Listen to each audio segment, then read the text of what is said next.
I know there's a rumour going round that my real name is Stuart Tusspot or something, but that's not true. It's Pot. Stuart Pot. Woolworth's version of David Bowie, who happened to make great singles, now flies his own planes to all his golf concerts. Hang on! I've got all my notes mixed up. Oh, wait a sec. That's meant to be for Gary Newman.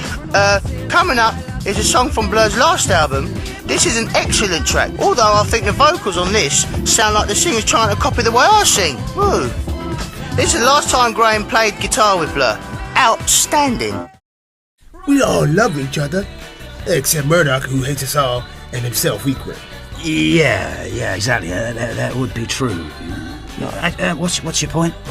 I love you, Murdoch. Look, I won't say it again. I saved your life. You owe me your soul, man. Okay. Oh, nice one. I think, Don't ask him anything serious. I mean, you just get a load of rubbish falling out of his trap. Yeah, the Free Tibet campaign was something that a lot of people threw their weight behind. I mean, I think it's important to lend your position to... But you got to ask yourself, haven't you? Yeah? I mean, how much trouble are these people in if they need 2D? Yeah? An animated singer from a Western pop band as a spokesperson for their cause. I think it's important for each and every person to have the liberty and the freedom to live their lives how they choose to, without the interjection and repression from heavy-handed authorities. It's about basic human rights, really. When Mel from the land, turn forever hand in hand.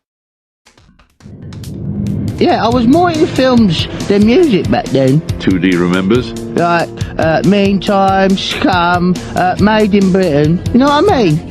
Plus I was a big fan of zombie flicks too. Like, I loved Dawn of the Dead and Evil Dead and Zombie Flesh Eaters. I was well into Lucio Fulci, the godfather of gore. I really loved his film Zombie and The Gates of Hell too, you know. It was really, really scary. And George Romero's stuff was brilliant. I like Cronenberg's Rabid and The Brood. Abel Ferrara's Driller Killer was another really cool film. The Exorcist and Texas Chainsaw Massacre are both great. Well scary. Oh, and Cannibal Massacre too. But Dawn of the Dead is still probably my favourite. I don't know what it is, but it's just something about zombies. They just really creep me out. You know the way they move really slowly, but they always seem to get you in the end? Really freaks me out. But that's why I watch them, I guess. Yeah. You know what they say? He reflects. Little knowledge is a wonderful thing. Yeah. I hadn't really thought about what I wanted to do after school, though. I never really thought about anything as far as I can remember.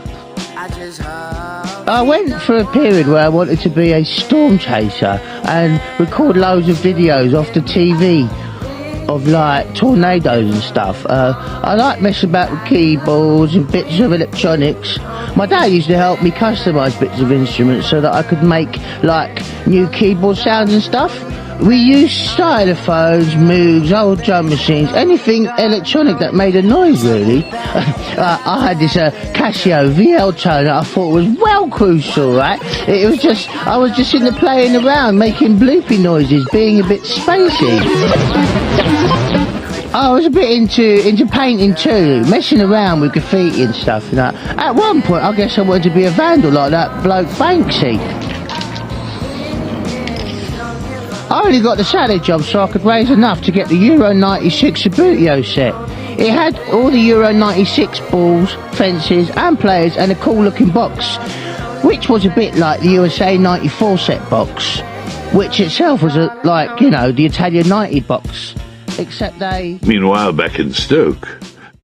You remember when you were a little kid and you would look at the clouds in the sky as the sunlight bounced off them?